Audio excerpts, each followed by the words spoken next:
Hello, lovelies. Welcome back to Evelyn Can Cook.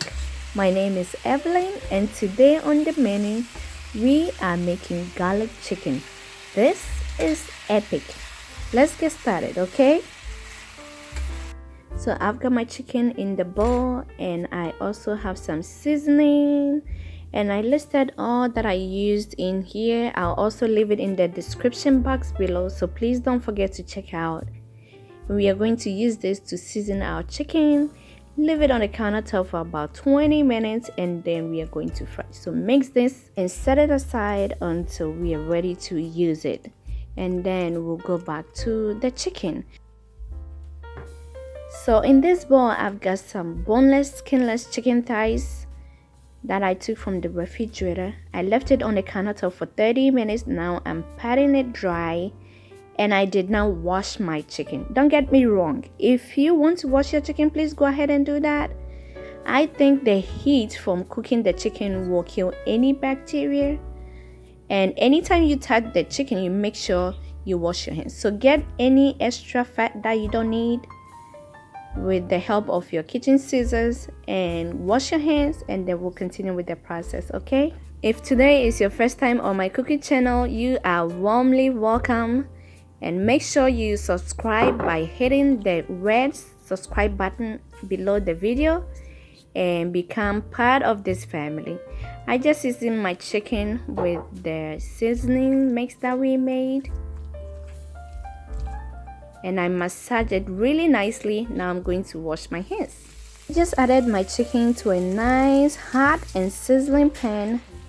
I just use a tablespoon of canola oil. If you want yours to be keto, then I think you should use olive oil instead, or butter. You can also use butter.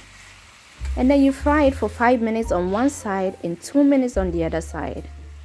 It is not fully cooked yet, but that is how you want it to be. After 7 minutes, I'm taking the first batch out. You are going to repeat the process until your chicken is all cooked. Also, for this recipe, you need about 6 chicken thighs, but I am using 8. So if you're using 6 and you have a bigger pan, use that. Now I am going to add 2 tablespoons of butter. Let your butter melt, and then you add 2 tablespoons of garlic, minced garlic. I mean fresh garlic. So I'm adding my garlic now.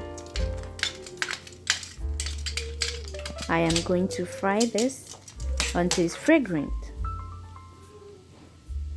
It smells good. Don't worry about the little bits under there. We are going to deglaze the pan with the chicken stock. So I've got half a cup of chicken stock. It's going to help with the deglazing. I am also going to add a 1/4 cup of white wine. Use a good and quality white wine. Trust me, you will like this. Now I'm adding the chicken back to the pan. You are going to cook the chicken one more time until it's cooked through. The flavor from the fresh garlic, the white wine, the chicken stock, everything is gonna be one amazing chicken. So at this time, we are going to take our chicken off because it's warm through. So use a fresh plate. At this time, your chicken is cooked, so use a fresh plate like I am using and get your chicken out. Now all that is left is for you to thicken up your sauce. So we are going to leave the sauce on the fire, but this is the time you need to season it. So add some fresh crushed black pepper and salt to taste. My oh my, it smells good in here. I just added my salt. Hey lovely, did you hit the subscribe button yet? If you did not, please go ahead and do that before you leave, okay? Now the sauce has thickened. We are bringing the chicken back to the pan. At this point, the chicken is cooked through, so just add it to the pan. Turn off your heat and add the yummy goodness from the plate, and also sprinkle some parsley on top. This is one amazing chicken. You are going to love it. I paired mine with mashed potato. Thank you for watching. I'll see you next time.